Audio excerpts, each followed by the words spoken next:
It was 2 a.m., and I had just completed my first telemedicine visit of the day. Take note, first patient. My body was getting ready to go still and dormant from my 3 hours sitting. Conversation with client, and I needed some narrative rest. However, I strove to maintain professionalism because if I ever skipped a beat, as we so commonly say today, then I may lose my job. Now, I could finally rest. However, 15 minutes and then I will be back to the grind. Hi, I'm So, and I'm a medical sales rep. I also help clients on meds and with customer service as well as every other assistance needed of a techie. I closed my laptop and laid on the bed that I had put in here, in this office of mine, and my husband is already in our bedroom. As a result, sometimes I feel sorry for myself because my quite frankly amazing husband, Samuel Thomas Reed, with whom I am madly in love and adore more than any other human on the planet, kind of goes without saying, but let's just be clear, doesn't get to see me as much. But he gets it because he knows I am doing this for both of us. He is an engineer, has hectic and tiring kind of a job as well, but he always manages to give me quality time. This is why I love us. We are rests for each other. I felt my throat drying up and knew it would soon be sore. I heaved a deep sigh. I had not experienced that feeling in my neck for months. The stiffness of the neck, not just after a 10-hour night shift, but with some discomfort and not in it. But as ever, I did not think much of it.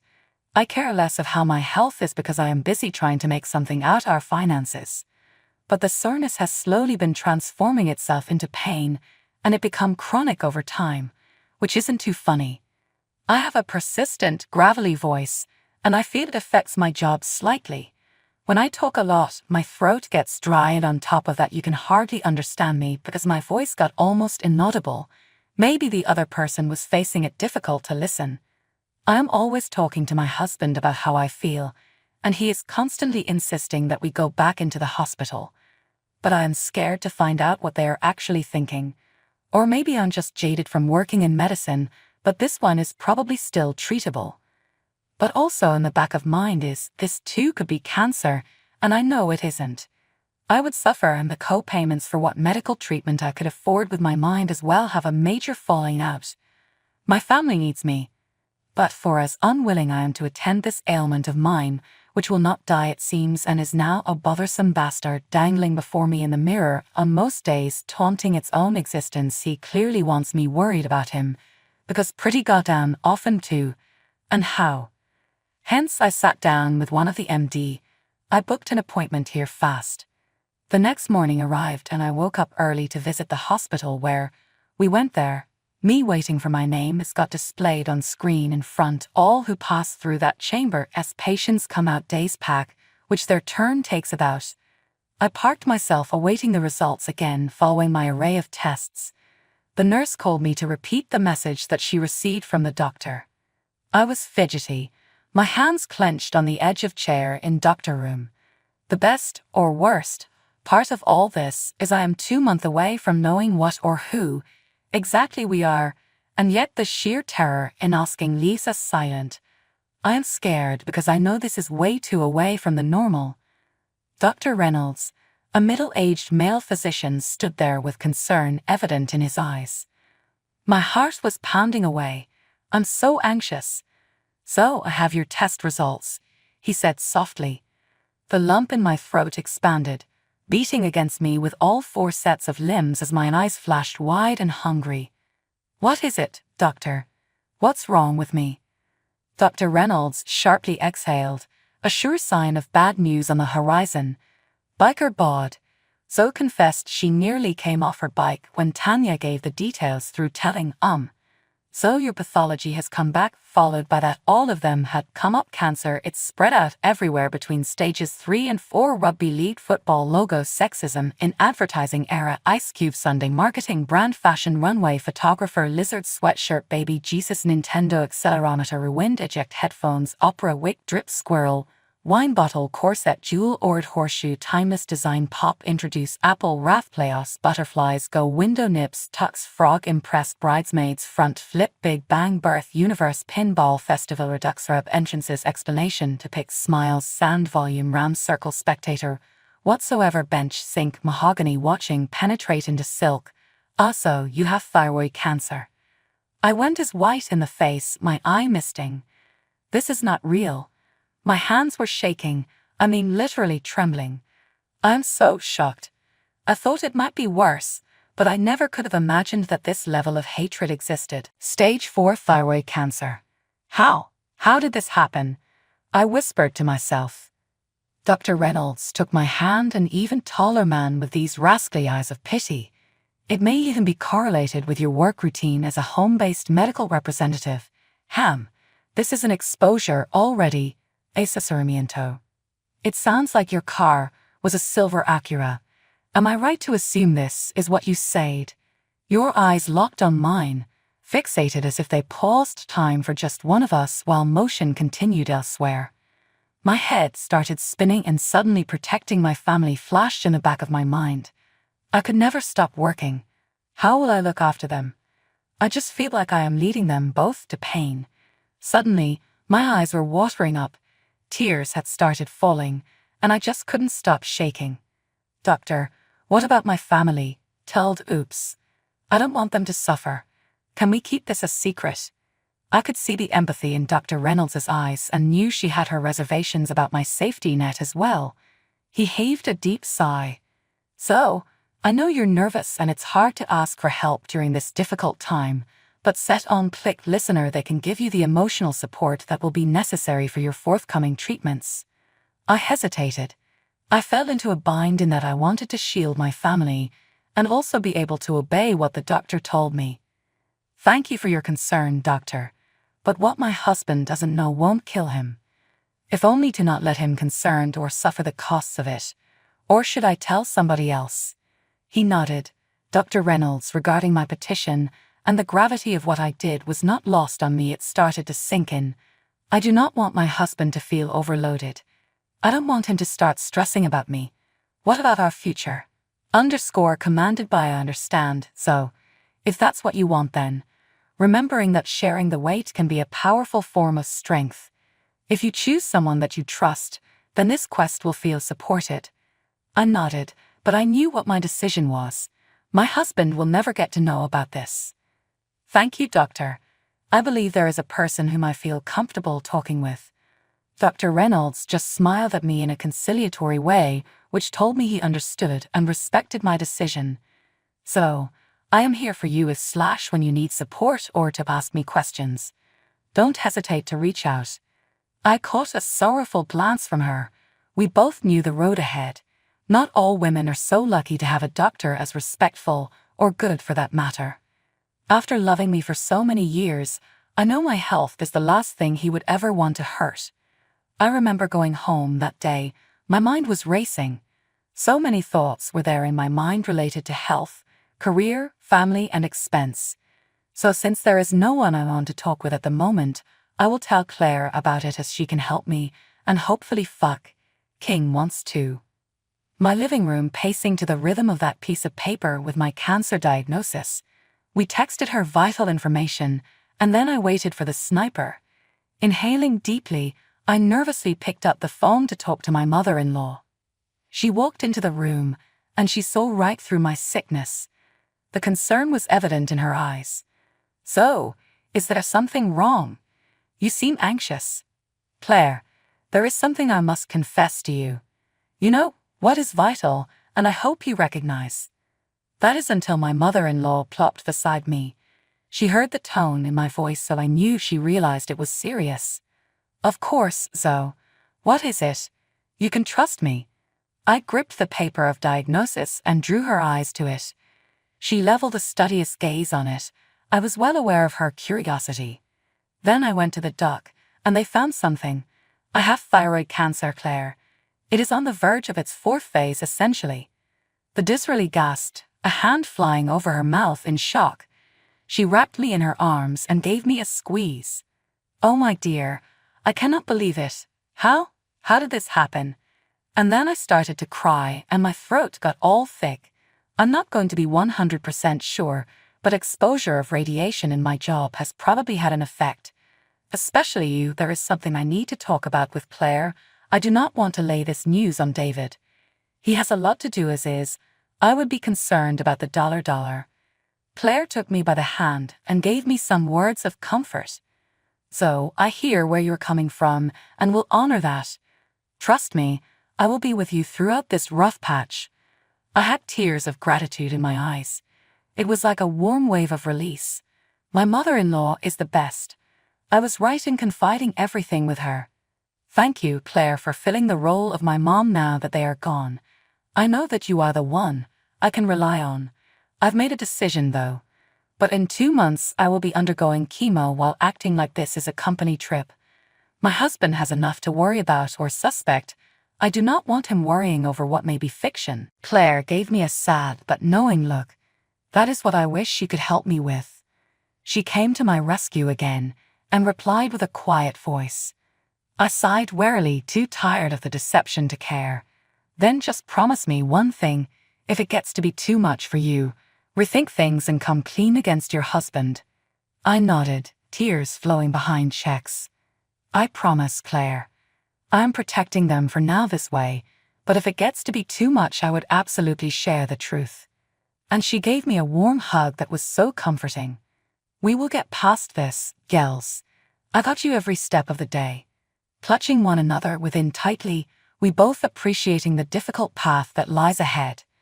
Then she said she would go home, and as soon as the door closed, I could see her smile, a bit oddly at me. Almost. What was the meaning of that? But I didn't mind it at all. 24 hours had passed since I shared with my mother-in-law. The couch made me nauseous from the anxiety as I watched my husband walk in the room. I was going to tell him about my pretend work trip, but he appeared withdrawn and refused to look at me. What is wrong? I approached him. David, can we talk? Reluctantly, my husband sighed and turned to me, his face a twisted confusion of anger with pain. What is it, so? I have been avoiding a crucial conversation all day. I was so shocked. And does he even know that I have a condition? There is no way he would. Tears welled up in my eyes while I struggled to form words. I'm so confused. What do you mean? He just chuckled. You're going to say that you have a work trip, right?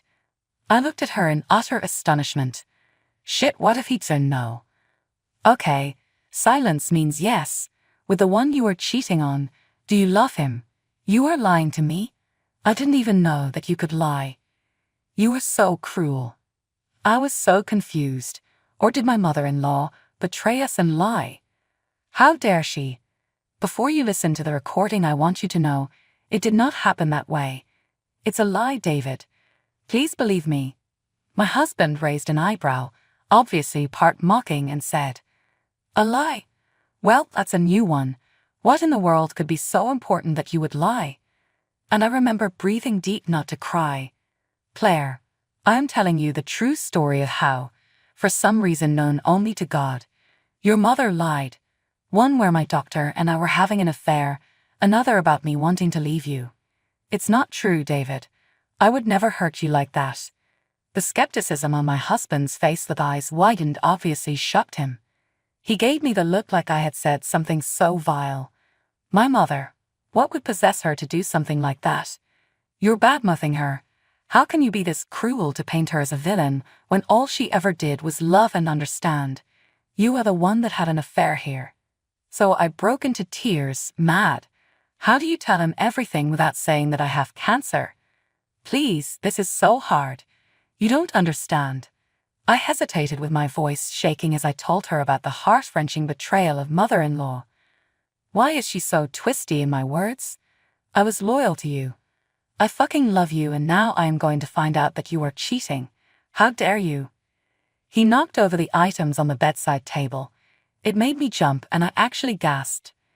That is not true. We're over. Let's have a divorce. That is final. And he left me alone. I broke down that night. I did not know what else to do. I tried my hardest to fix things between us. For 3 days I contacted him to make things right with us, and he was always cold-shouldering me. I tried to get him to stay, and asked him if he would just hear me out, but his mind was so set on the fact that I had cheated. Again, I wasn't going to be able to change that at this point. I had to tackle my health, my relationship, and well, let's be frank here, being sold out by mother-in-law ALAONE. I checked in to the hospital and sought help through therapy as well as surgery. I was placed into chemo quarantine, so I stayed away from my husband and mother-in-law. I crushed my health and put every ounce of effort I had into trying to survive this disease. Each day, I kept telling myself that cancer was not going to take me down. I took the cue from doctors. I went to all the meds and therapy just for me, to improve myself/my health. It was like the realization I was a failed health enthusiast. Being in the hospital for almost a whole year aside, I managed to pay all my medical bills at no cost since we, from where I worked, were partnered with a different company that took care of me. Some expenses were paid by my employer. And I was fortunate because despite what had happened to me, there were still people who helped me and supported as I went through that season of my life. After 7 months, my gains could be measured. My body was able to fight the cancer cells, and in time my strength came back. 8 months later, I am cancer-free. My strength and resilience were praised by all in the hospital. So, they put me in a hospital with my labile ways and history of medicine. Working as a medical technician at the hospital, I was still a king for the man I married, and our relationship had long since given up. It simply ran out of chances. His mind was already closed, which is why I have done my best to develop myself. Feeling as I am almost back to my pre-illness self, now it seems fitting for me to travel through uncharted territories again. I saved for a house through my job in the hospital. Moreover, even I bought a car. I am prospering financially. And personally, fast forward 3 years and I am a senior medical technician. This was the first milestone that opened many doors and changed lives. This is just a beginning of life changer. I helped to establish a center that helps the families of cancer victims by aiding and caring for them. I had on white lab coat, the samples of tests in my hand as I walked through the hospital. Just another day on the job. Or was it? My heart raced as I turned the corner into my mother-in-law Claire sitting in the waiting room. Memories of things and traumas from the past flooding back instantaneously. She looked, well, different than before. Her presence was deceptive and intimidating as it used to. She was a survivor. She worked in the medical field. Yet it looked as though cancer had never really left her aurora, only replaced boisterous screams with muted whispers of pails and weakened words. With clouds of bitterness and even nostalgia rolling through my soul, I tentatively approached her. But she noticed me first. So, what are you doing here? I eventually did, and she examined me from head to toe, mind blown by what was in front of her. I snorted loudly, my speech exaggeratedly resolute. I work here now, Claire. I have moved on. I have rebuilt my life. She looked a bit surprised by my answer, her eyes growing wide. She then quickly reclaimed her formidable presence. Moved on from what exactly? Your fabricated affair. Oh, lass, your big idea is to ditch my son. She mocked me. The anger I felt ignite inside me was fought down and kept behind my composure. I responded calmly. Those were lies, Claire. All lies that you told to tear apart my family.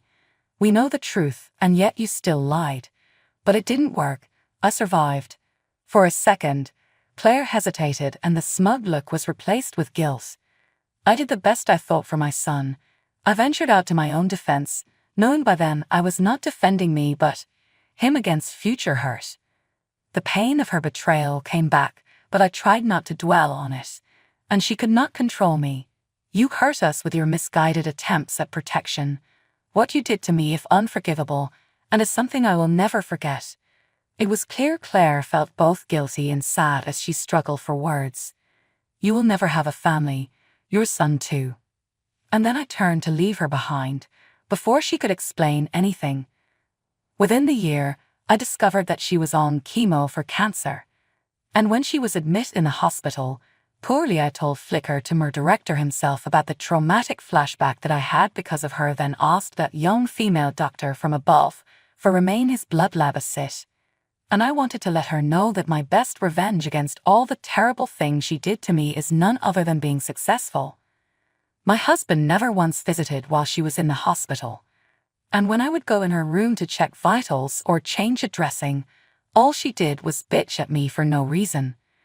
She would make fun of me, still, even when she had a near-death suicide attempt, and then writing me out of her life. However, a few weeks later, her cancerous stone became lethal, and she was desperately in need of blood donors. But when we claimed ASAP on charges posted not more than 30 minutes earlier, I have the same blood type as her, which is AB. After she discovered, she begged me to be her blood donor.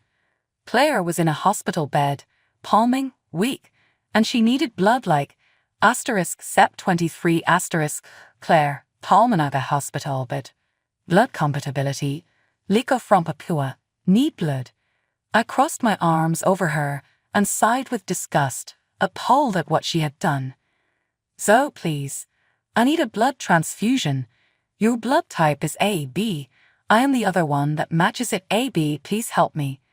Everything that hurt me every time I have been mishandled came flooding back and hesitated. I inhaled deeply, trying to muster the energy it would take for me to speak. For years you have treated me like shit, when fact is you have degraded me, gone around and told lies on my name and hurt feelings. And now you expect me to help. Tears rolled from Claire's eyes as regret became etched on her face. Look, I've screwed up things plenty of times, Zodiac.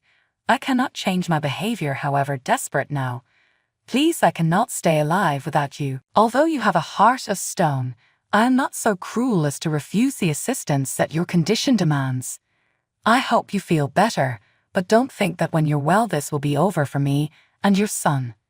I needed family support, but the wind was missing. I'm going to let you taste your own medicine. For me, I donated my blood and then suddenly cancer disappeared in one night from the body of my mother-in-law. The next day, however, when she was released from the hospital, you better believe I signed those divorce papers. All the rights, properties, and assets were passed to me. They were left with nothing, and in that way, I believe I achieved my revenge.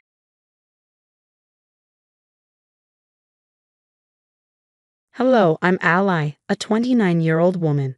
I grew up in a single-parent home after my dad passed away when I was very young.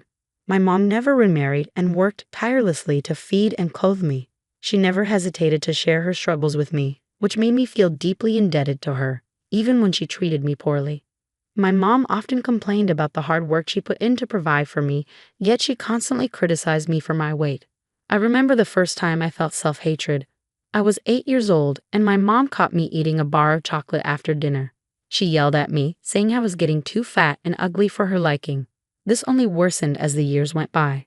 I tried talking to her, but it never helped, only more insults came my way. The irony was that I wasn't even fat or ugly. I was of normal weight for my age and height, and I received a fair amount of attention from boys. I couldn't understand why my mom hated me so much. When I turned 18, I wanted to move out, but I didn't have the funds. So I stayed with my mom while attending college. It was there that I had my first boyfriend. He was charming, handsome, and your typical jock. I fell madly in love with him. We got together in our second year and stayed together until shortly after graduation. I was convinced he was the one for me. Of course, my mom hated that I had a boyfriend and would always praise him while simultaneously insulting me. This didn't help my already fragile self-esteem. My boyfriend and I decided to wait a year before getting married. However, 2 months later, he suddenly broke up with me. I was confused and hurt. When I asked him why, he just looked at me with disgust. In that moment, I sought comfort from my mother, but instead of consoling me, she laughed and said, "Thank God he left. He deserves so much better than you." I was shocked. "What do you mean?" I asked. She replied, "He was madly in love with you, but with a little nudge from me, he saw the light." "Are you saying you made him break up with me? What did you say to him?" "Oh, nothing you don't already know." I just opened his eyes to how ugly you are. Once he saw it, he didn't want to marry you. What's wrong with you? How could you do this to your daughter? Stop being so dramatic, ally. I know you're sad, but for your own sake, don't indulge in sweets. It'll make you gain more weight. That was my breaking point. I had saved up a decent amount of money from working part-time. That night, while my mom was asleep, I packed my things and moved out. I stayed at a friend's place until I got my own apartment. It took a long time to heal, but eventually, I started putting myself out there more and regained my confidence. Sometimes I felt sad that my mom never made an effort to call or check up on me, but I got over it. Once I felt better, I would check in on her occasionally but kept our contact minimal. Then I met Holt. We bumped into each other at a coffee shop and ended up sitting in the same booth because the place was full. We started talking, and he turned out to be an amazing guy with a great sense of humor. We exchanged numbers, and the rest is history. Holt and I dated for 3 years before deciding to make it official. During those 3 years, I got to know Holt's family, who accepted me with open arms. This was a very healing experience for me. I told Holt about my history with my mom, and needless to say, he wasn't her biggest fan. I was incredibly happy to be marrying Holt. I felt like I was on top of the world. It was amazing to be loved by someone so wonderful. My looks didn't matter, and part of me wanted to shove that in my mother's face. I knew it would be petty, but when your own mother bullies you about your looks from the age of 5 until adulthood, you're bound to feel that way. Holt and I began planning the wedding immediately after we got engaged. I kept my idea of revenge on the back burner because I wasn't sure if it was morally right. About 2 months into the planning, Holt asked me about the guest list. So, who are you thinking of inviting? Well, my close family and friends. I don't think I'll have a lot of people to invite. All right, I don't mean to be insensitive, but when you say family, are you asking if I'm going to invite my mom? Yeah, I know it's a sensitive topic, but I just want some confirmation, you know. I was actually thinking of inviting her. Oh, really? How come? Okay, I know this will sound mean, but I kind of want to rub it in her face. I've become who she always told me I wouldn't be. She used to constantly tell me that no man would ever love me because of my looks, but here I am. Oh, honey, I don't think that's mean at all. In fact, I fully support it. It's the least mean thing I've ever heard, but it's perfect considering everything that your mother put you through. Really? So you're okay with it? I am, as long as you are. Although I will say that if your mother says anything rude to you, I will interfere. That's absolutely okay. Thanks for supporting me. That's exactly what I'm here for, isn't it? It felt great to have Holt validate my feelings. He knew about the extent of the damage my mom did to my self-esteem, and yet he was more than willing to accommodate me. I felt a new wave of excitement. I couldn't wait to brag to my mom about my marriage. Not only was I marrying a rich and handsome man, but also a man who showed me in every way possible that he loved me more than anything. That was definitely going to embarrass my mom. As we finalized the technicalities of the invitation, like the look, fonts, and paper, I couldn't help but wonder how my mom would react. Would she go red in the face from humiliation? Would she apologize? Would she, for once, be proud of me? I know I seem naive to only think about the best-case scenarios, but I couldn't help it. Even though I barely contacted her anymore, she was still the only parent I had, and I wanted some form of a relationship with her. Don't get you wrong, I would never forgive her that easily. She put me through years of therapy because of her bullying. I would make sure she apologized properly before cautiously building a relationship with her. Whenever I had a negative thought about her reaction, I pushed it away because I didn't know how I would deal with it. When it came time to print the invitations, Holt and I sat together and hand-wrote the names of our guests. We wanted to do a traditional handwritten invitation. When I was writing my mother's name, Holt was looking over my shoulder. That's when he held my hand to stop me. I looked at him in confusion. Is everything okay? Yeah, it's just. Do you not want me to invite my mom? No, it's not that. That's your mom's full name? Yeah, why? You guys have different last names. Oh yeah, my mom kept her maiden name after she got married. I got my dad's name. That's funny. Why? What's wrong? I don't know if it's a coincidence, but I have an employee with that same exact name. What? That's crazy.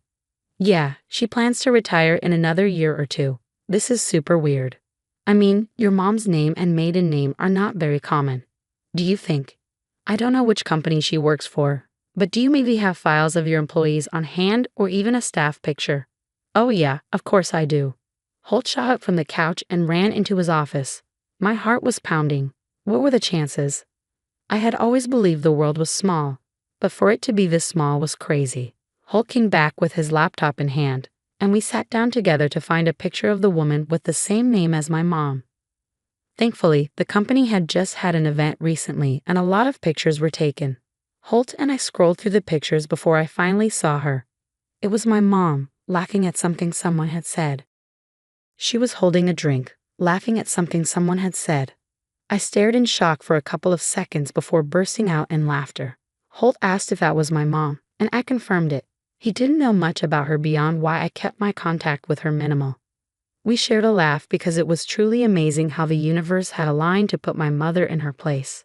Not only was I marrying a rich and handsome man who loved me, but I was also marrying my mom's boss. That was definitely something I wanted to brag about. I hoped for her sake that she would be on her best behavior because she had no idea what she could be risking if she tried to say anything against me. When we finally sent out the invites, we received a ton of responses almost immediately. I tracked them to ensure they reached their destination safely. When I saw that my mom's invitation had been delivered, I anxiously waited for her response. But over a week went by, and I heard nothing.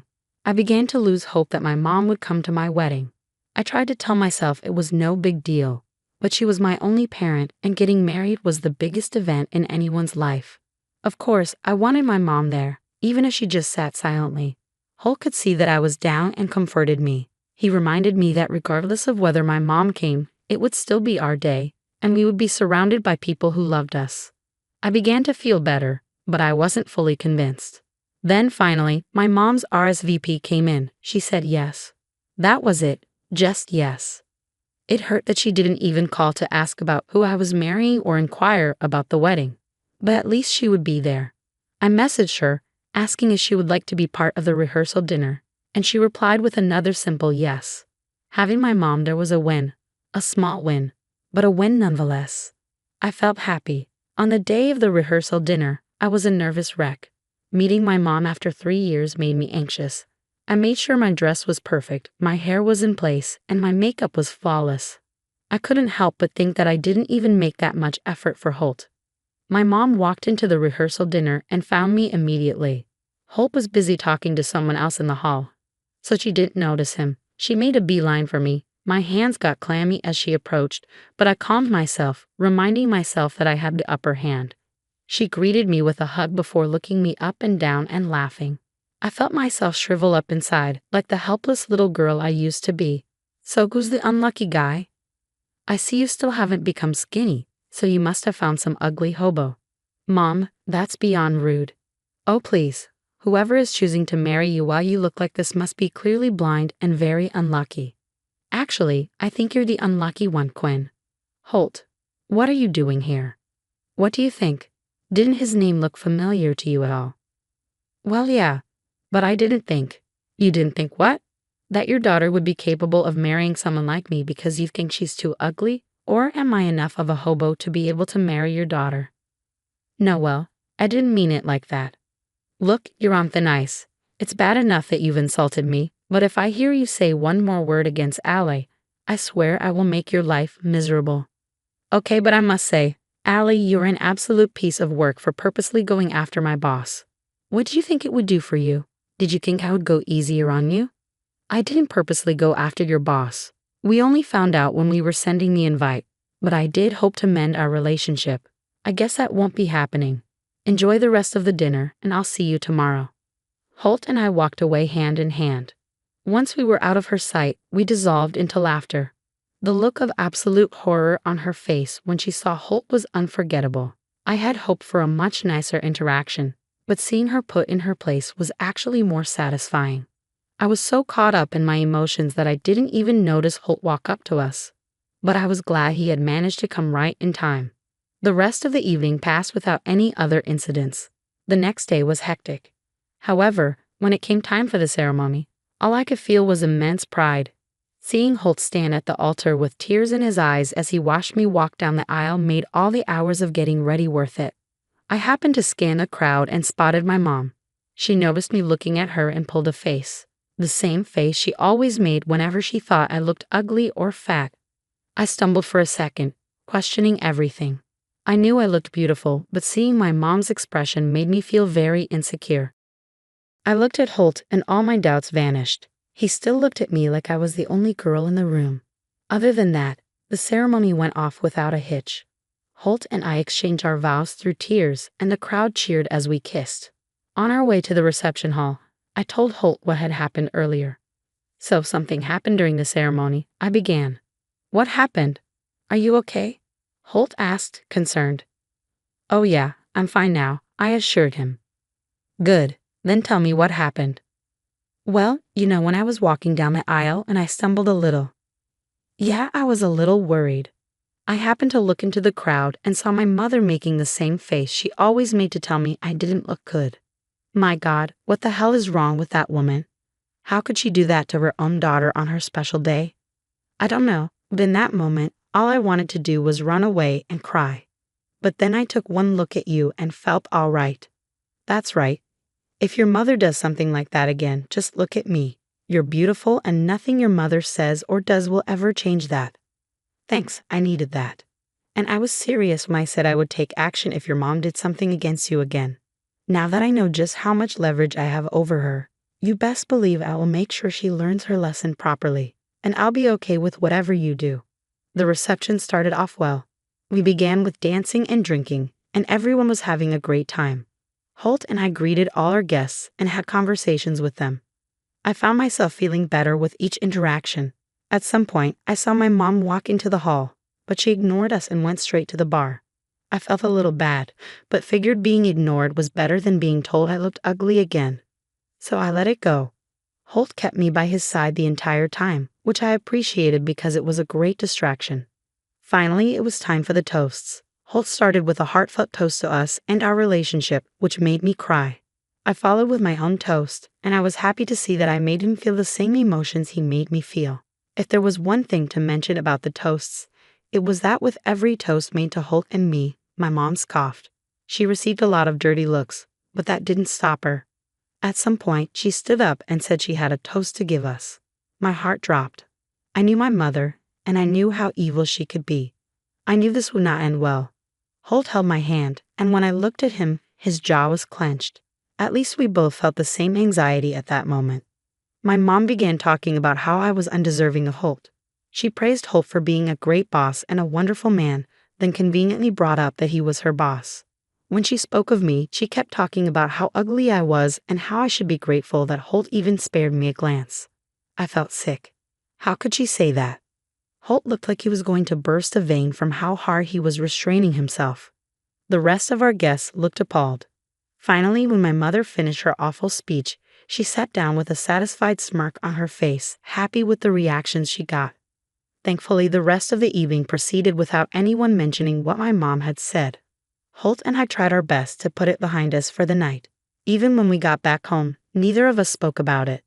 There was an air of sadness, but we chose to ignore it because we were happy to be legally and officially together.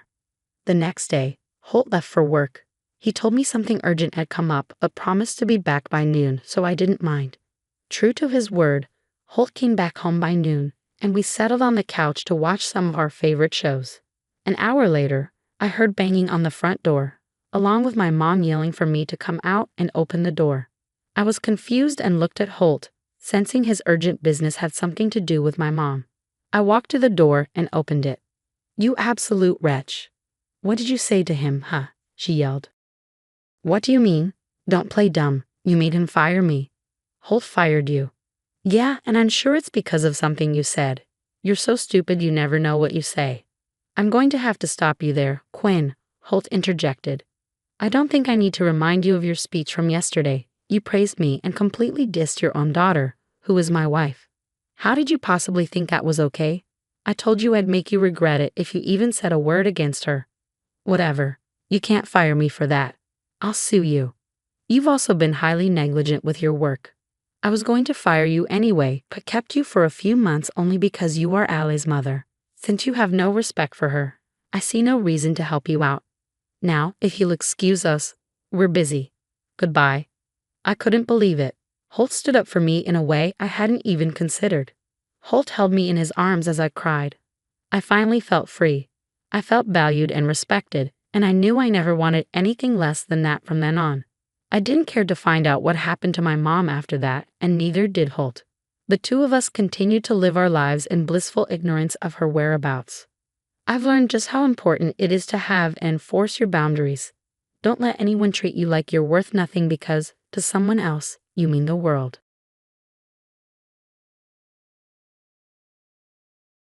Hello everyone, I'm Sarah, and this is my story. The story centers around my mother-in-law, Suzanne, who has been cut off from both me and my husband, Mason. She's also estranged from my father-in-law, Cody, due to her own actions.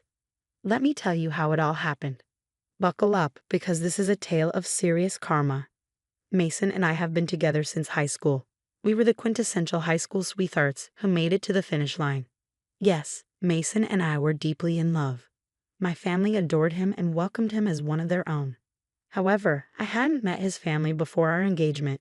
When I brought it up, Mason would say, "Why do you want to meet them, Sarah? I already told you, my mom is not a great person." Despite Mason's warnings, I insisted on meeting his family. I believed that no matter what, they were his family, and I wanted to try to have a good relationship with them. Cody and I met accidentally at an event, and he was charming and friendly, so I couldn't imagine Suzanne being that bad. How wrong I was. I finally met Suzanne after Mason proposed. Naturally, I said yes because he is the love of my life. At that time, he had a well-paying job, and I was running a successful knitwear business.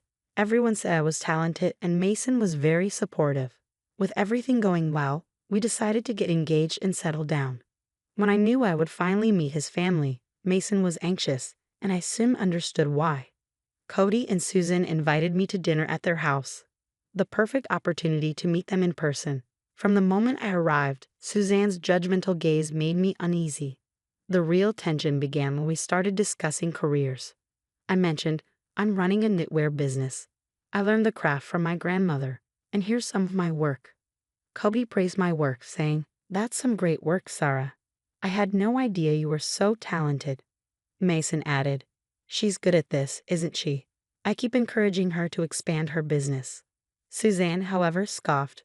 "Well, she should be unsure. This is far from impressive. Knitwear is so old-fashioned. Who even wears this crap? She's wasting her time on stupid hobbies. I can get these for $2 at Goodwill. You don't have to brag about her." Cody intervened. "Suzanne, stop being childish. It's embarrassing. You have no right to humiliate Sarah. She is our guest and our future daughter-in-law." "Oh please, Cody. She's the one with the embarrassing hobby. Who knits sweaters nowadays? I'm only speaking the truth." "At least she's good at something, Suzanne. There's no need to put her down. You're being unfair. Someone needs to tell her the truth. Listen here, Sarah. Let me tell you something. No one is going to buy this. You're deluding yourself if you think otherwise. You need to look for better jobs." "Mom, stop being so mean to her. What she does is none of your business. Leave her work alone." "I'm just looking out for you, son. The way you and your father are drooling over her work, she may get the wrong idea about her skill. It's practically useless. I hope she understands that." That's Suzanne for you, folks. This woman is vile and extremely toxic.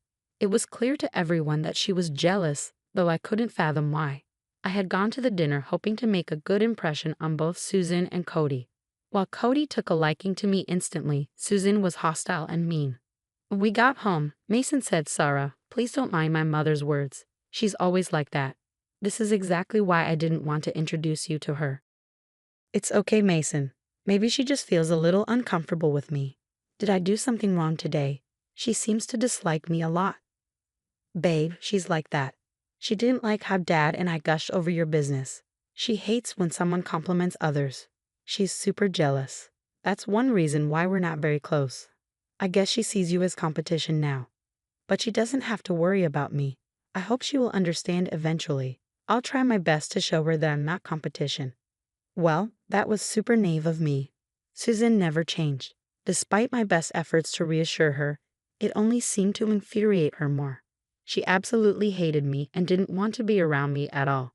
However, since Cody liked me and I was Mason's fiancé, she had to tolerate me. Things never got better, even after Mason and I got married. In fact, she often went out of her way to insult me. Thankfully, Mason and Cody shut her down pretty quickly. By then, I was done being nice to her. I pretty much ignored her until one day, when I got a call while working on a commission at home. When I checked the number, I saw it was Susan.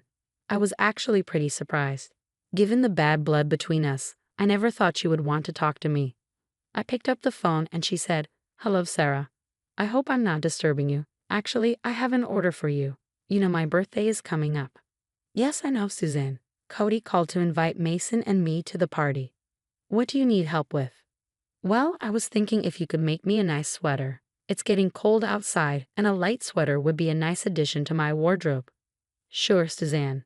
I would love to make you a sweater. You know what? It can be your birthday present. Do you have a specific design in mind?" "Yes, actually, I do. I'll send you a picture. It's a bit complicated, though, and I was thinking about the color lavender. I've been wanting a lavender sweater for a while. I love that color. Are you sure you can put in the effort?" "Don't worry, Suzanne. It won't be a problem. Besides, we have plenty of time. I'll be happy to do it for my family." "Great then, I'll send you the picture. Make sure it's ready for my birthday. I want to show it off to everyone." After hanging up, Susan sent me the picture. I was excited to start the work, even though I knew it was a difficult pattern. I wanted to please her and repair our bond, so I agreed to do it. When Mason got home, I told him everything. "You know, Susan called me today.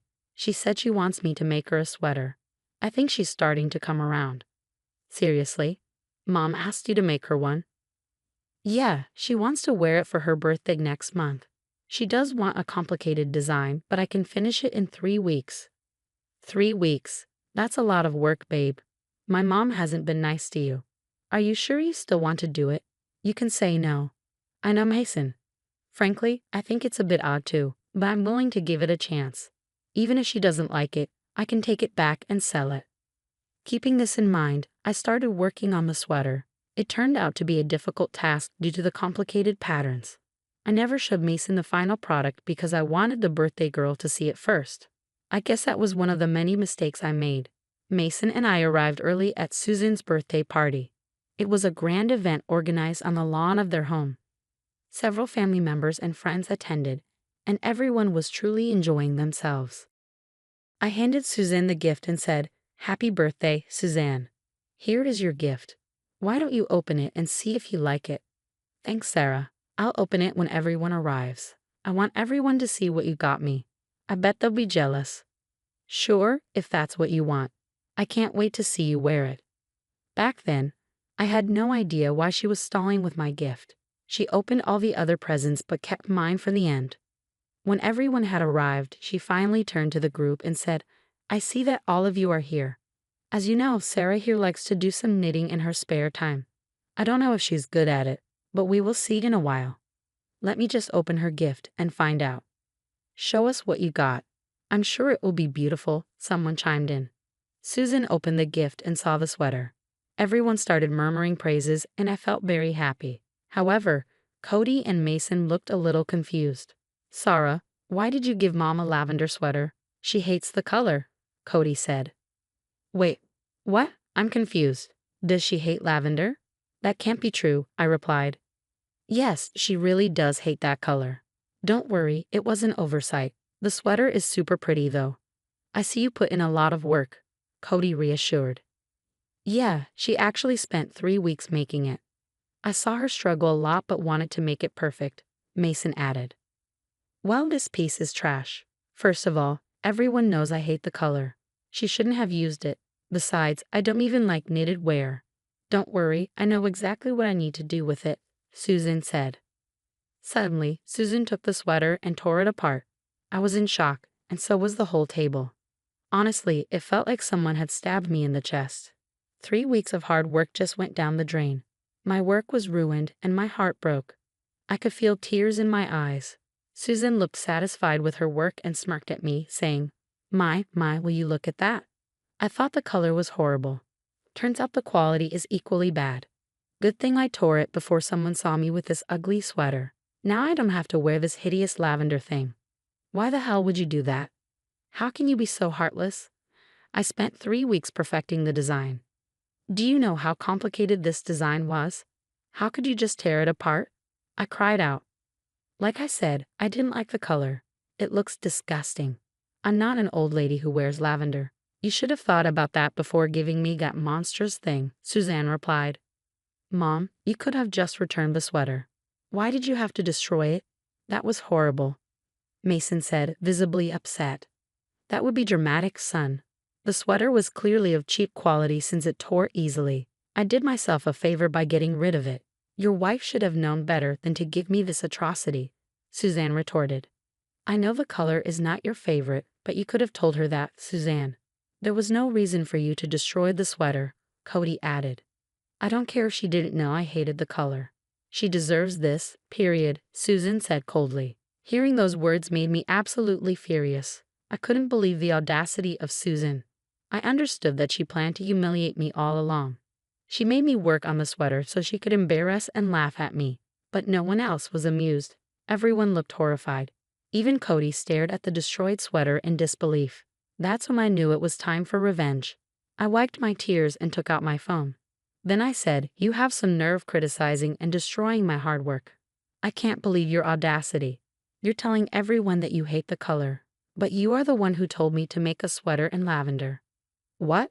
What are you talking about? I would never say that. I hate the color, Susan snapped back. That's not what you told me in your call. You're lying to everyone. I never said that. You're making things up now. You have no proof that I told you to use lavender, Suzanne insisted. I actually recorded the call to have a clear idea of what you wanted. Looks like I hit the jackpot with it. Here, let me play it for you. I took out my phone and played the recording. It clearly showed that Susan had played me dirty. When everyone heard it, they knew Susan had planned the entire thing. Susan turned pale and looked down at her hands. Mason and Cody looked ready to explode. When I stopped the recording, Mason said, Mom, what the hell? Why would you do that? You always told us you hated lavender. Even after this, why did you tell Sarah to use that color? Obviously because she wanted to humiliate me today. Why else would she do this, Mason? I interjected. No, that's not true. There's been some misunderstanding. This witch here is setting me up. I hate lavender. I would never ask her to make something like this, Susan stammered. Mom, stop it. Everyone heard the recording. Why are you still lying? Is this because you're jealous of Sarah? Mason demanded. Why would I be jealous of her? She's a worthless girl. She deserved to have her nasty work destroyed. Susan snapped. That's enough. How can you still lie to everyone and call Sarah a witch? And you want to see people get what they deserve. Let's get started then, Cody said sternly. What do you mean, Cody? What are you going to do? Suzanne asked, her voice trembling. I'm going to divorce you. Enough is enough.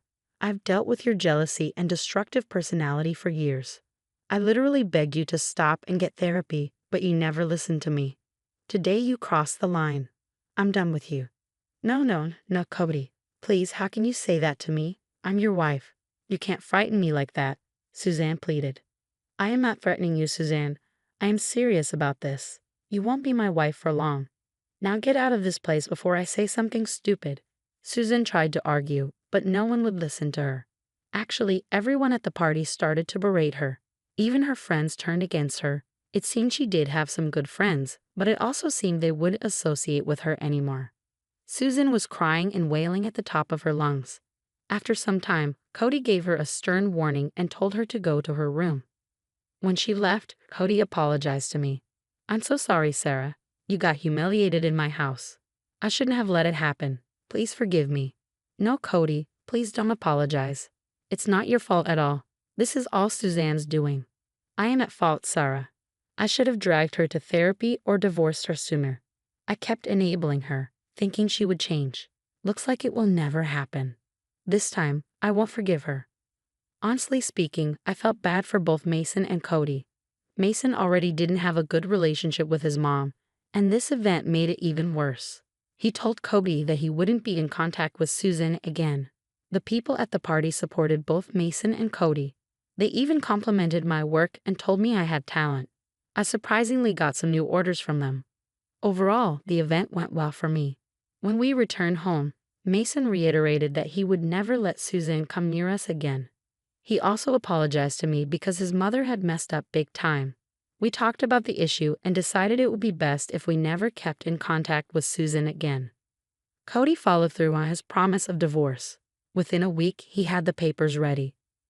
Because of a pre-existing prenup, Susan was going to get nothing from Cody. She threw a fit and even called Mason for help. She got so unhinged that Cody came to stay with us. Later, Susan actually showed up at our house and demanded to be let in. When we refused, she kept shouting at all three of us. "How dare you choose Sarah over me? I'm your family and you easily picked an outsider. I'm your wife, Cody. You can't do this to me. Mom, you need to leave. We don't want you on our property. Dad doesn't want to speak to you," Mason said. "He has to speak to me and so will you. I will never let you two walk away from me. Your witch wife won't take you away from me. I will make sure she disappears forever. I won't let her steal my family. Susan, you need to leave our property now. We don't feel safe around you, especially now that you're threatening me," I said firmly. Susan absolutely lost it and started kicking our door. She even managed to break a window with a pot from our garden. Things got so bad that we called the police. Immediately, she was arrested and taken to the station. All three of us then filed for trespassing and harassment. We even got restraining orders against her. It has been almost a year since the incident happened. Let me just tell you, she is not my mother-in-law anymore. We were able to get emergency restraining orders against her. The neighbors saw everything, and our security cameras recorded the whole event. She was charged with trespassing and had to pay us for the destruction of property. Cody was also able to get divorced from her fairly recently. She has not contacted us due to the restraining order. Cody is still living with us, and we don't mind it at all. All of us needed to heal, and staying together helped a lot. Currently, Mason and I are expecting a child. We're happy, and so is Cody. He does have his bad days, but the excitement of having a grandchild is making him better. My business took off even more after I got numerous orders from the party. The recommendations brought in more orders. I have to say, Susan did me a favor. She removed herself from my life and boosted my business at the same time.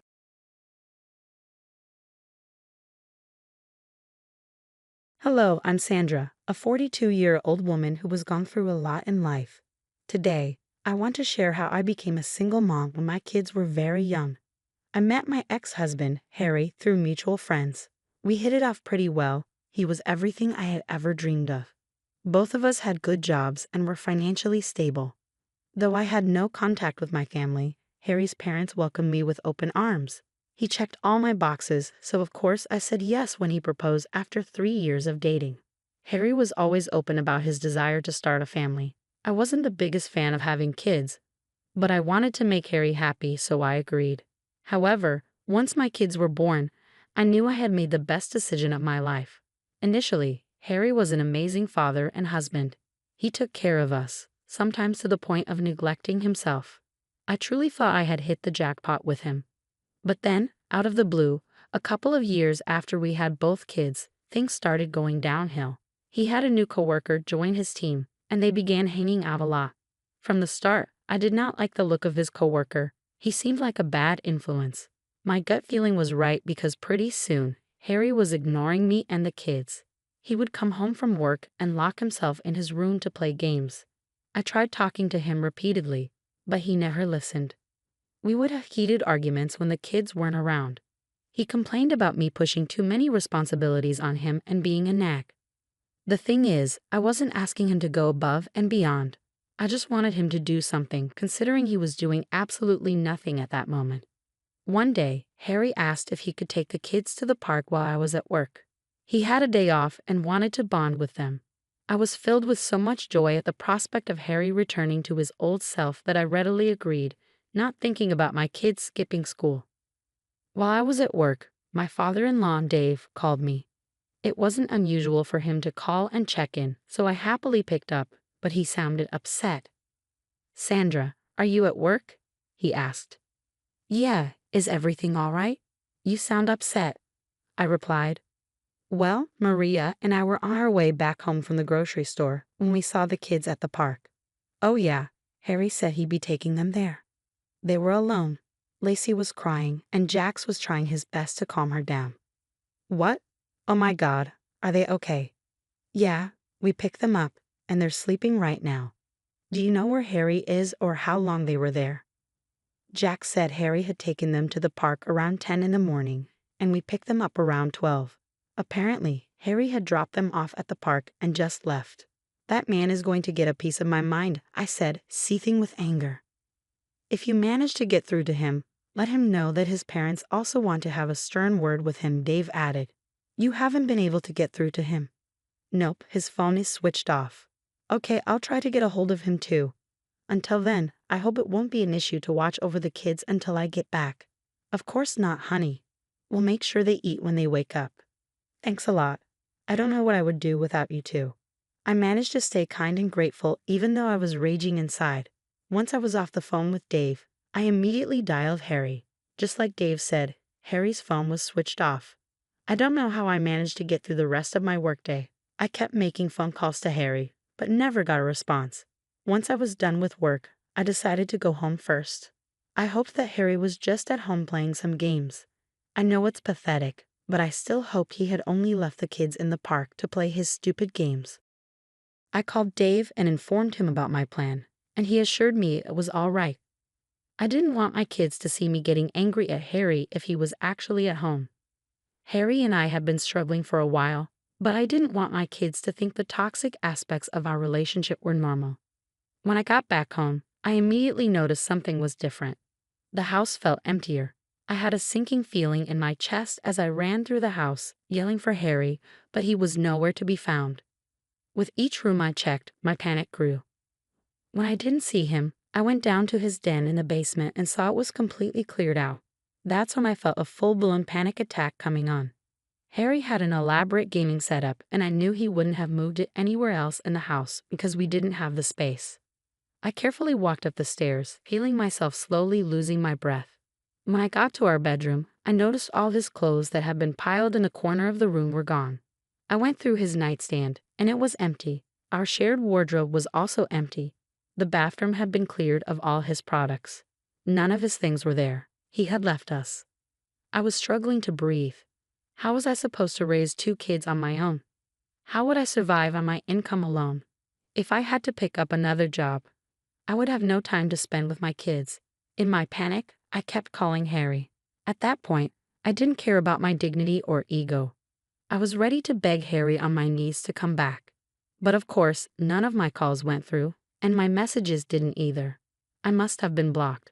With nothing else to do, I managed to calm myself down enough to make my way back to my car. I hoped Dave had been able to get a hold of Harry.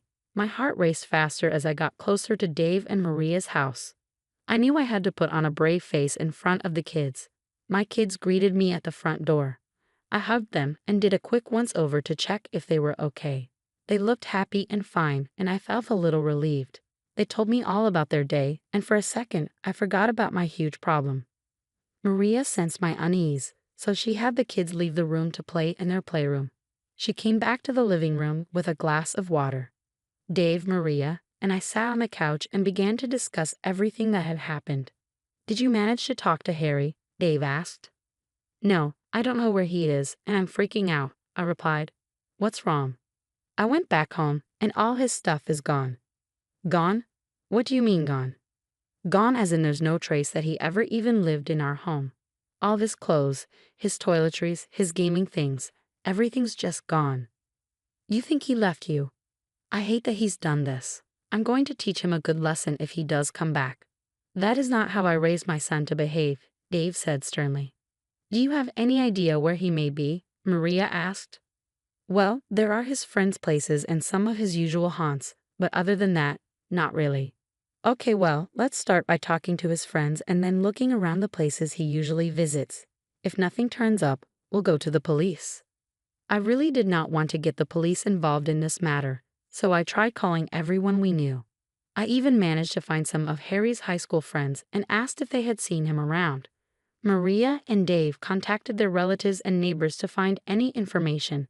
We even went around the city looking for him. During this time, I had to juggle the kids and work. I was lucky enough to get a week off when I explained my situation to my boss. Dealing with my kids was a lot tougher, Every single day, they asked where their dad was, and I had no real answer to give them. I told them he was away on a business trip, and then they would ask when he'd be back. Thankfully, Dave and Maria had my back when it got too overwhelming to juggle everything. Eventually, we did get the police involved. However, they said they couldn't help because he left on his own accord, so he technically wasn't a missing person. Everything shattered at that moment. I didn't know how to proceed. Maria and Dave also seemed to be in a trance, just like I was. I felt so betrayed and abandoned. What happened to all of Harry and my promises? Our promise to stay together forever, to raise our kids to be great people, to go on a date every fourth Saturday of the month. I spent every night crying myself to sleep after that. I couldn't even face my kids because how could I tell them that their dad had run away from us and left us? Dave and Maria came over one night to check in on me. After I had put the kids to bed, I broke down crying in front of them. Before I knew it, the two of them were crying too. We just held each other for a little while until we stopped. "I'm sorry. I didn't mean to cry this way," I said. "There's every reason to cry. You've lost a husband, and we've lost our son." "We get what you feel," Dave said. "Yes, that's why we keep coming over." "I guess somewhere inside we feel guilty for his behavior," Maria added. "You have absolutely no reason to feel any guilt. He was the one who made the decision to abandon us, and he's responsible for it," I reassured them. "Yeah, but maybe it was the way we brought him up that made him this way," Dave said. "Nonsense. I know you brought him up well because you are here right now. You could have also left us alone since your son is not here, but you've chosen to be here to take care of us and help me out," I insisted. "You're right, we can never leave you guys. Your family," Dave said. "Precisely, Sandra. I want you to remember that we're family. We want to help you and the kids out in any way possible. Don't hesitate to ask us, okay?" Maria said. "Of course," I replied. After that, we slowly grew out of the hurt and misery. I somehow managed to break the news to my kids about their father's abandonment. They seemed to have an inkling that their father was never coming back because they were eerily calm about it. They only asked if their grandparents and I were going to leave them too. I assured them we would never leave, and for the first time, I didn't feel upset at Harry. Instead, I felt rage towards him. He had shown my kids what abandonment felt like, and now they were going to be cautious about it for a while. But my in-laws and I tried our hardest to do only the best for them and show them that we were never going anywhere. The kids continued to thrive, and I began to see them returning to their happy, bubbly selves. Around 5 years into Harry's disappearance, I stopped checking up on him. I had been religiously trying to contact him until then, but one day I realized just how long 5 years was. Harry had missed a lot of firsts with his kids, and they had all but forgotten about him. I didn't see any reason to want him back. 10 years after Harry left us, things were going well for us. Jax got into his dream college with a full ride, and Lacey was acing all her classes. I was earning enough for us to live more than comfortably. Maria and Dave were practically living with us because they were getting older, and we didn't want them to be on their own. They were struggling with their health, their bones hurt, and they had issues with their blood and sugar levels. I dreaded the thought of losing one of them. They had been my rock during the hardest times, and I wanted them to enjoy the good times with us. It took years for all of us to adjust to our new lives, and I wanted them to enjoy it to the fullest. It was no real surprise when Dave got very ill. Maria and I took turns staying at the hospital when Dave slipped into a coma. It was a hard time for all of us. For a long while, there was no laughter or smiles in our home. However, things changed when Dave finally woke up. Though he was still very weak and sick, he was alive. When we were told that despite being awake, he still didn't have much time left, the entire family spent time with him at the hospital. Dave made peace with the fact that he wasn't going to be around much longer. He uplifted the mood somehow, even though he was very weak. He insisted on having his lawyer come so he could rearrange his affairs and rewrite his will. When a lawyer was in the room, none of us were allowed in. "I'm sorry I couldn't let you guys in," Dave said weakly. "Oh dear, it's okay. Just get your rest," Maria replied. "I just wanted to surprise you guys." "That's awfully sweet of you to think about a surprise for us right now, Dave." "Of course, you know how much I love surprises." "We really don't want this surprise for a while, though, dear," Maria said gently. "At least this way, there will be something to look forward to. I just have one condition for you." "What is it?" I asked. You have to stick to what's written in the will. Promise me that no matter what happens, my estate will remain divided the way I've arranged it." "Of course, dear. I promise everything will be as you wanted it to be." About 2 weeks after he woke up, Dave passed away in his sleep. I was a mess. He was like a father to me, the only man in my life who was there for me and helped me learn and grow. He was also a father figure to my kids and greatly helped me raise them. Maria and the kids were devastated too. We all lost someone very dear to our hearts. I took the initiative to handle all the paperwork and funeral services because I knew Maria didn't have the strength for it. The funeral took place 3 days after he passed away. A lot of people attended, and it felt good to see that Dave was loved by so many. At that moment, I did feel a pang of anger. I was sure that Harry must have found out that his dad had passed away. I even had Dave's obituary published in the newspaper, but he still never showed up for the funeral. Then again, if Harry did show up, I didn't know how I would have reacted. Perhaps it was better that only the people who truly loved and cared for Dave were there. The next few days after the funeral were spent grieving some more. During this time, we also got access to Dave's will. We were pleasantly surprised by it. Dave had divided his estate between the 4 of us, giving a lot more to the kids, which I was super grateful for because they needed it more than Maria and I. However, he had also left something for Harry, a letter. I was desperately wanting to open it and read it, but I knew it would be a violation of Dave's wishes as he had made it explicitly clear that only Harry was to read the letter. I wish I could say that I wasn't surprised when Harry showed up, but I really was. Thankfully, Jax had gone back to university and Lacey had been away at school when Harry appeared. When I saw his face, I was filled with rage. Maria felt the same. He looked barely alive, malnourished, with bones jutting out and eyes huge on his now small face. He had a lot of muscle before, but now his arms and legs looked like twigs. His voice was raspy and his eyes were bloodshot. I had a very strong feeling that he must have spent the last few years abusing substances.